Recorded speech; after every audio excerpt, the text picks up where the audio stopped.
Are you okay, Gish? The young goblin female named Fukok asked the young goblin man standing on the shore. Gish thought for a moment.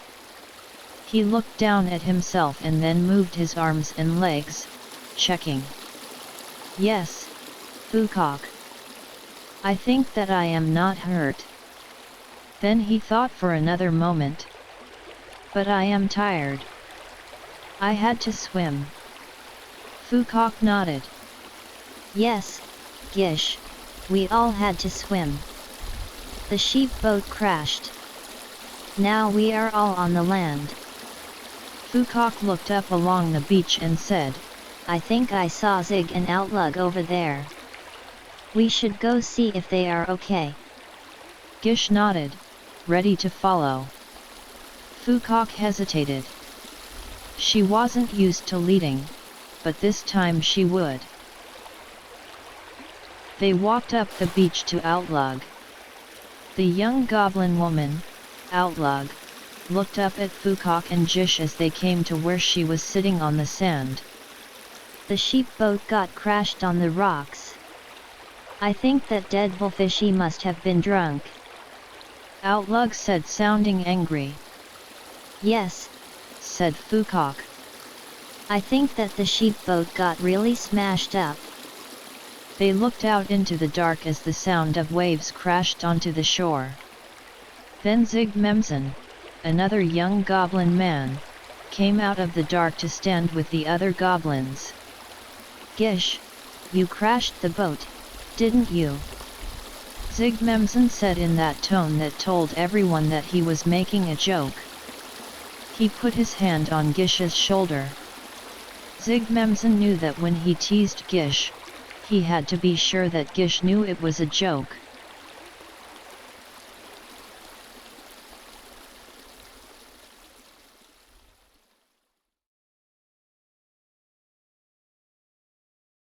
Hello and welcome to Wild Art Fly Free, where we are all about creativity.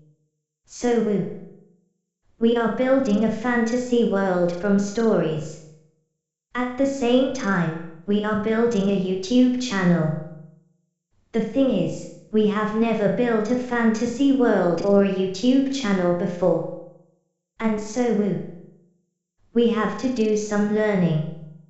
And, well, that is where we have some proven skills. Here at Wild Art Fly Free, we are all grown-up adults and we have all learned stuff already. And well, we are all dedicated to continue learning. So then, that's just something we should all keep in mind. We are all learning and part of learning is making mistakes. Hopefully we can just laugh most of our mistakes off, because we are all friends. Then we learn and move on. Oh, okay. Anywho, in an earlier video, we suggested that we could play with a metaphor for how the rich and powerful think of the people that follow. And then, we were thinking about what kind of animal. And we are considering ducks and ducklings. Some people talk about sheep. Sheep is a good metaphor. Too good. It's a cliché. We don't deal in clichés. So, we are going to try ducks. We do flock. We also gather into groups and try to work together for a big flight. We form V's. Turtle asked me why one side of the V is almost always longer than the other side. I didn't know. So he told me. The longer side has more ducks. We can also play with the ideas of nests and eggs and ducklings. Things go south. South is where you can eat and survive, but it is no place to raise a family. Also, feathers. Dragons wouldn't talk about humanoids as ducks. They don't need to. To a dragon, all humanoids are already kinds of animals. It would be like referring to donkeys as penguins.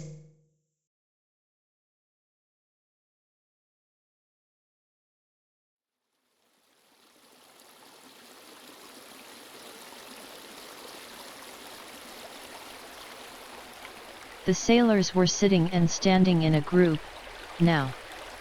There were 4 goblins, and others. There should have been 5 goblins, but then, Deadpoolfishy wasn't around. Outlug asked the group as a whole.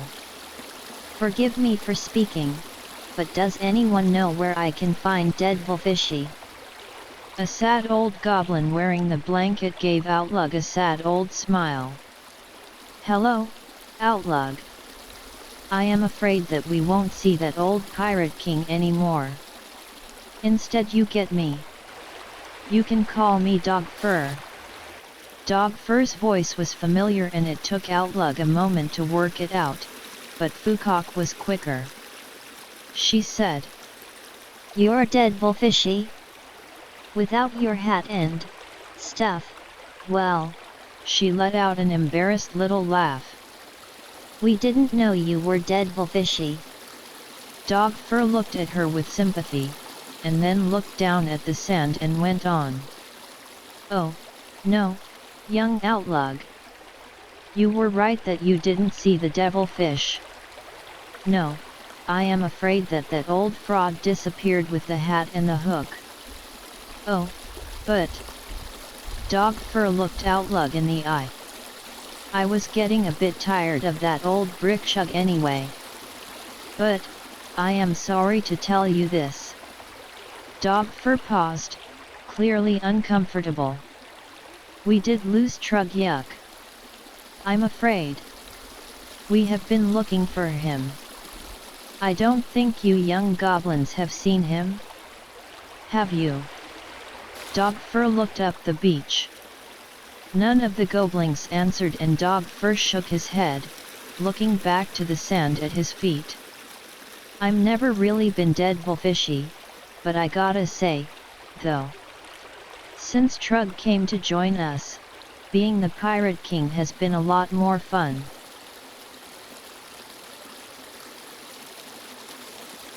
The goblins are curious about Eeks.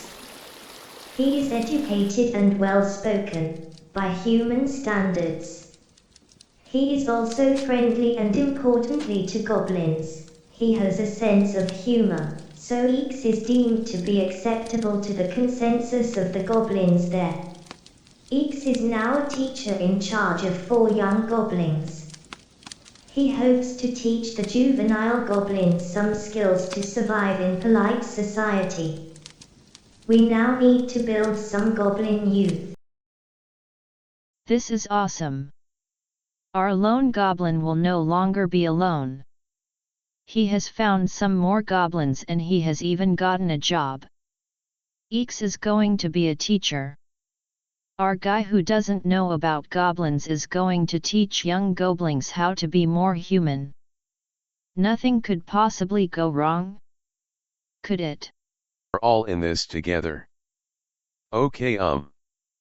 Now, how about Eeks? The goblins would have a higher opinion of Eeks.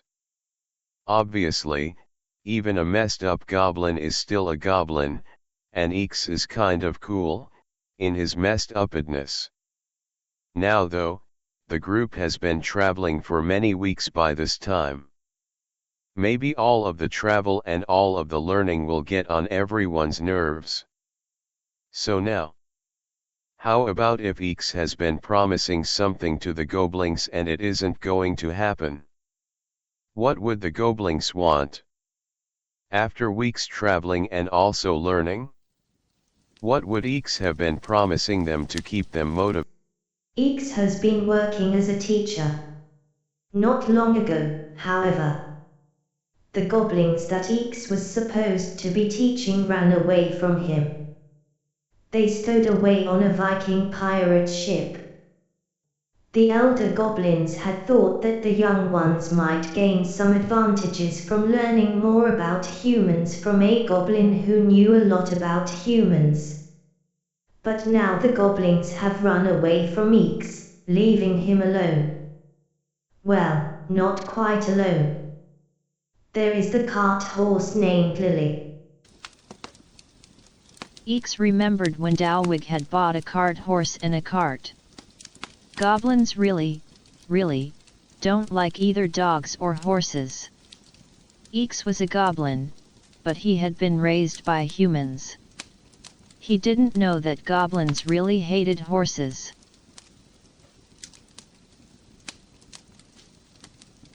Clop, clop, clop, clop. The docks were always busy and noisy, but to Fukok at least, that sound seemed to cut through all the rest of the clatter. And the clopping continued and came closer, and the bustle of the docks opened a space to let it through. Clop, clop, clop. And then it stopped. And there he was. From the green coat and hat, Fukok knew it had to be Eeks. But then, this goblin was on a horse. And Fukok also noticed that not just the clop-clop of the horse had stopped. All of the noisy bustle of the docks had also stopped. Everyone on the docks was looking.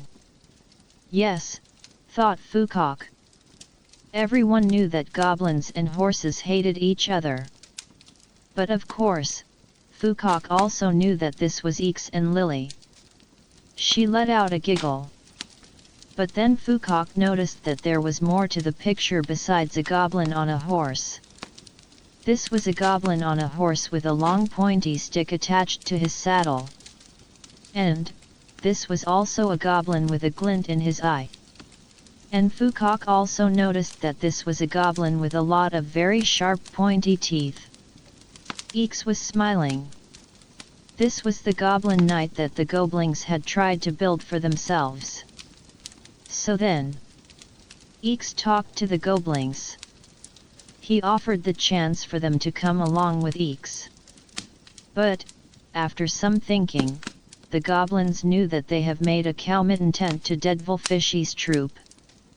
They have jobs now and responsible trees.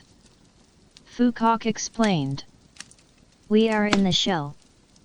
Outlug is a star. She gets so scared. For the show. Yes. Eeks said. I watched your show today. This was a very good show. You were all very tricksy. You should all be very proud. And then Zig Memson said a thank you to Eeks. You taught us some good human words and it really helps for talking to the bull brains. Trugyuk is very happy. We are all full members of the troop now. The others nodded. So. Eeks said his goodbyes to the goblins. He and Lily would be going back to Swanford now. He told the goblins. I need to tell the elder goblins what we have been doing and that you are all right. Then the lone goblin rode away on his horse, and the young goblins sailed away on the pirate boat. And that was the last they saw of each other. Until the next time. How long will that be? Leave your thoughts in the comments. Thank you.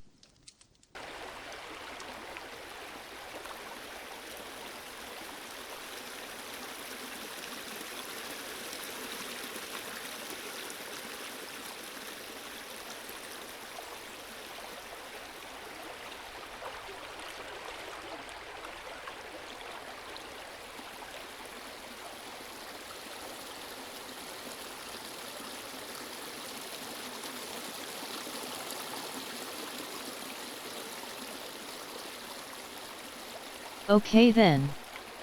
Now it is later.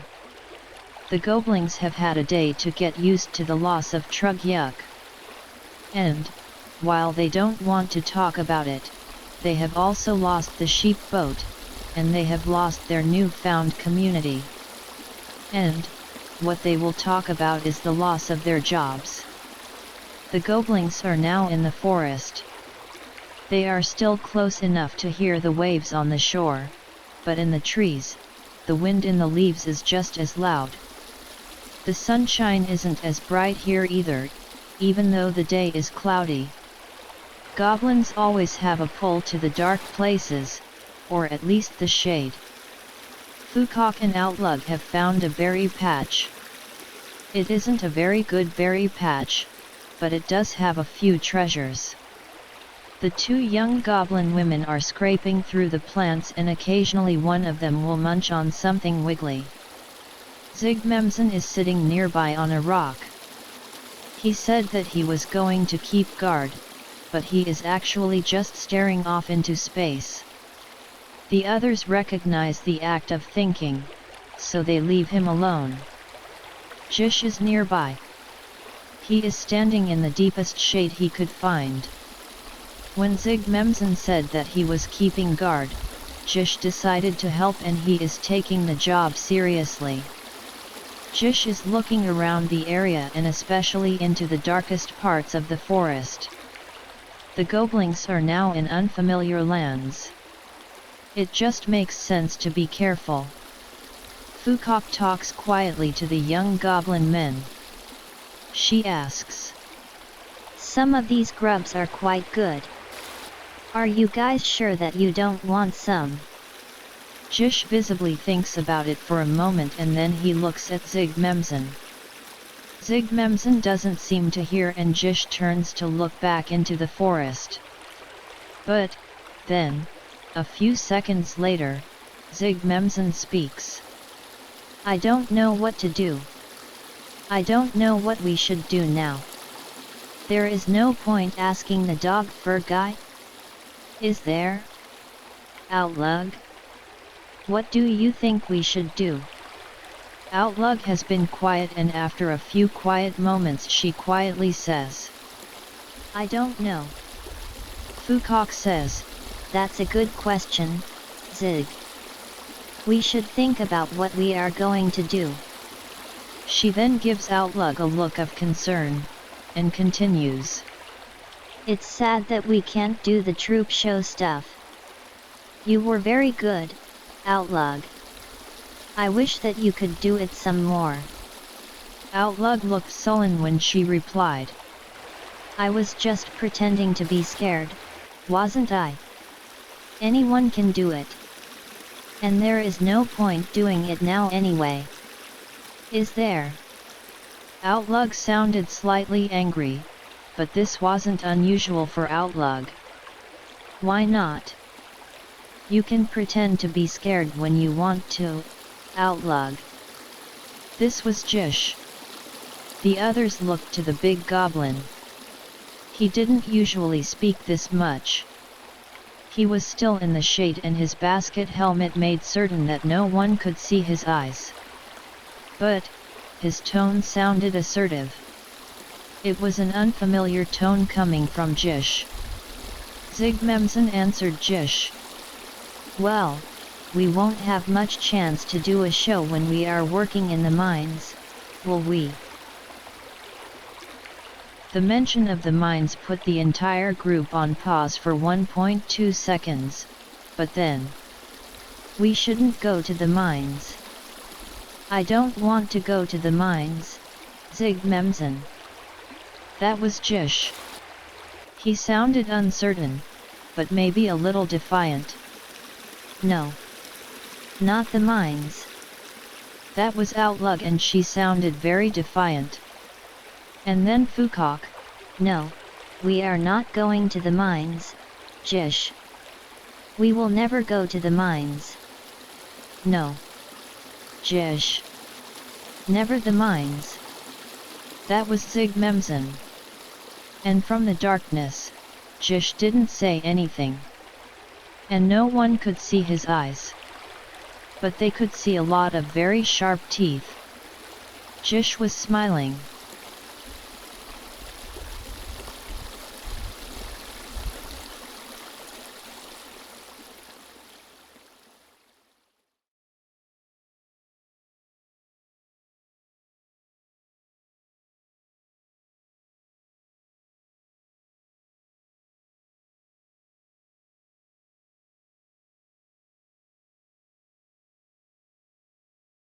So we have lost Trudyuk. And the goblins are no longer part of the troop, because the troop is now gone to wherever Trudyuk went to. So the goblins are going to try to become adventurers. Oh but wait. I have thought of something that we all should really think about. A loss like our goblins have just experienced has consequences, doesn't it? Some losses are smaller and have fewer consequences, but other losses can really slam a person down. And we don't want to do like Star Wars did. Have you seen the first Star Wars movie? Luke had been raised to be a farm worker. Did you notice how, when the hero's parents were killed, the writers just glossed over the loss? I get that they wanted to get on with the plot, but they could have at least thrown in some of the grieving process. Oh, okay then. Now we are in the same situation as the Star Wars writers, so it is up to us to learn from their mistakes. Isn't it? We should really show them how to write an epic adventure. It would be negligent of us not to. What do you think? But, from that idea, we have something else to consider. In Star Wars, Luke was not just the hero, but he was a classic example of the main character in a hero's journey. Later in the movie, Luke would lose his mentor, and be really forced to save the world on his own. But, of course, the mentor does come back at the crucial time. For Luke, it was just a voice telling him when he should use the Force. Anywho, our goblins are all coming-of-age heroes too, aren't they? And well, Trudyuk was a mentor. Do you get where I'm going with this? Is anyone with me? Okay. In the classic hero's journey, the hero needs to save the world, but of course, there is saving the world and there is saving the world. Anyhow, I think that is enough to ponder on for now. Please consider the idea. What deep truths will Trudyuk have passed on to our young heroes? Is there one of the goblins who is particularly affected by the loss of Trudyuk? Will they go through the 5 stages of grief? Do you know the 5 stages? Mention it in the comments and we will try to get back to this later. In the meantime, the goblins will get on with the plot. At least for a while. How long does the first stage of grief, denial, typically last?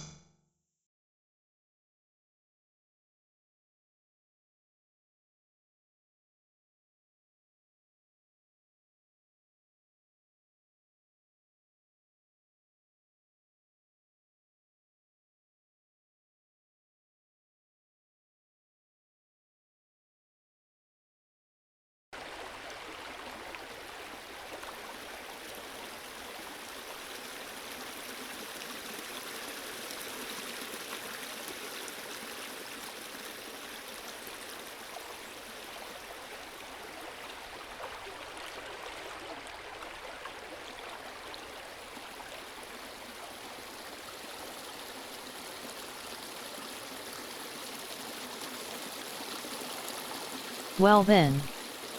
Now the goblins are alone with each other. That is to say, Dogfur and the rest of his group have moved on, south along the shoreline. Dogfur had told them that Swanford was inland and assumed that was where the young people would be going. And now the goblins are sitting, eating their evening rations and thinking about tomorrow. Fukok spoke. We don't really need to go to Swanford. Not yet anyway. Do we? The old guys will just tell us to get to work in the mines. We can go back to Swanford when we already have jobs that we can tell them about. Is that okay? Okay, no. Fukok. You are right. Zigmemsen answered. Mr. Eeks is going to tell them all that we are all right, anyway. So, they aren't going to worry about us. Not that they would worry about us, anyway. But, okay, no. At least they will know. Fukok nodded and said. Well, it's just that. I just think that we should think about what we are going to do. We don't want to go work in the mines, but then, shouldn't we decide what we do want to do? Yes, Fook. You are right. Outlug answered. We should say about what kind of jobs we would want to do. I have heard of goblins that work for the rich and tall bull brains. That sounds like good, but then they said that they were cleaning the bull brain houses and cleaning their kitchens. I don't think that I want to work in a bull brain house. Not even if they are rich and tall. Yes. Outlug. No cleaning for bull brains. That would be just as bad as the mines. Zigmemsen spoke up. We are tricksy goblins, aren't we? We should do tricksy goblin stuff. We should do jobs that are tricksy and goblin-y. Well, it's just that. Fukok said. I think that we should be adventurers. I mean, we are adventurers already, but well, I have heard that some people do that for money. They do the adventuring for money. I think that we could do that. I mean, we could do adventuring for money. That sounds like a good job for tricksy goblins, doesn't it? I have heard of people who adventure for money too, but I haven't heard of any goblins doing that job. Is that a job that goblins can do? Zigmemsen sounded as unsure as he sounded hopeful. Why not? Answered Fukok. Why should anyone say who can be the adventuring people? Don't we are the kind of people who risk their lives? Okay, no. Well, for sure. Fukok. Zigmemsen sounded thoughtful. We do the risky thing all the time and we are good at it because we are the tricksiest. But, it isn't all about being tricksy and risky. I think that we would need to get paid for being tricksy and risky. Can we do that? Yes, Ziggs. Fukok is right. Outlug told Zigmemsen. Who should say that we can or not can be the adventurers? And we can get paid for doing it.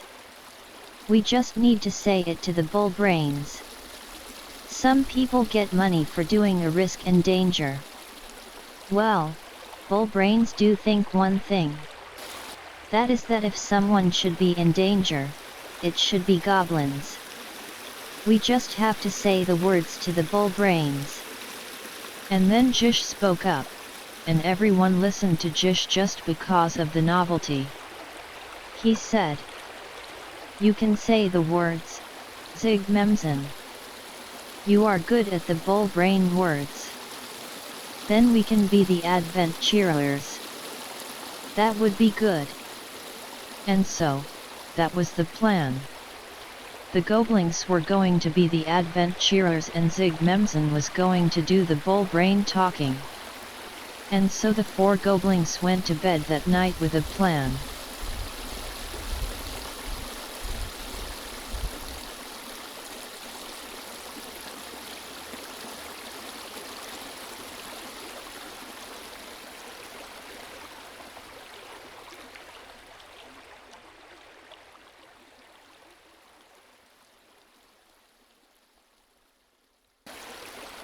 Well, okay, before this video, our Goblin heroes were part of a community of Viking pirate performers. Then, suddenly that part of their lives is over. Is nothing safe? Well, in a story, some things do gain some sense of permanence. We did write out Trugyuk, but he was a very minor character. We have a lot more invested in our young goblin heroes. Don't expect them to disappear too soon. Is that fair? Okay. Yes, we here at Wild Art Fly Free are committed to creativity, and we say that creativity is the path from chaos to perfection, with the understanding that perfection is fragile, temporary, impossible, and prone to explode. Anyway, we have been using dice to invite chaos into our world to keep the creativity. Shouldn't that mean that, at some point, our hero's number is going to come up? Not so fast. Yes, we do believe that we need chaos to be creative, but then, don't forget about the path toward perfection. With our goblins, we already gave chaos its say, and now we are wandering around, looking for the perfection. Does that make sense? Our creative garden did start in chaos, but as our fantasy world grows, some of the chaos gets solidified into, it gets turned into the borders of the playground. These are the lines that we will not cross. Yes, even creativity has to have rules. Sorry. I think that I have just rambled a bit. Anyway, we need to respect the story bits that we have already finished, so we don't have the same person at two places at the same time, and any of that sort of nonsense. So, that's why we need to keep track of our stories. And maps and calendars can be a big help. Anyway, look for maps and calendars in our upcoming videos, and we will see what we can accomplish. Okay, Owl offered something that she wants us to ponder. She brought forward the idea of the people talking about ducks like some people in our world talk about sheep. Sheep are followers, and the rich and powerful say that their followers should be sheep. So then, will the elves and humans say that the smaller peoples should behave like ducks? Or, maybe ducklings. Ducklings follow their mom and each other in cute lines. Ducks also fly in a V formation, which is made out of two lines. Well, ducks could be fun. What do you think about ducks? And anyway, I was thinking about how goblins are thought about by the other races, the people that the goblins call bull brains. In our world there are expressions like Oreos or apples.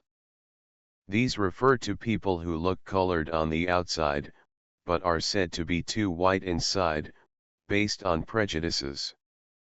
I was wondering if we should find something for the goblins. Maybe a cow thistle. If another goblin called you a cow thistle, then they meant that you are all pointy on the outside, but bull brain to the core. Does that work? Just be assured that we are all very much against that sort of racism and prejudice, but we still sometimes need to acknowledge that kind of ugliness in our world. Remember that I am a turtle and are green through and through. Anyway, we have a lot of people in our world to catch up on, and we will try to check in on most of them in the next few videos. We will also be working on maps, and we definitely need to bring in a bunch more chaos. I have my dice ready. But, we can always use more names for people, places, and things in our world, and if you can send us some suggestions, What kind of names would you like to have solidified into a fantasy world? Again, drop us a comment. We really appreciate hearing from you. Anyway, for now, have a turtly awesome day. And thank you.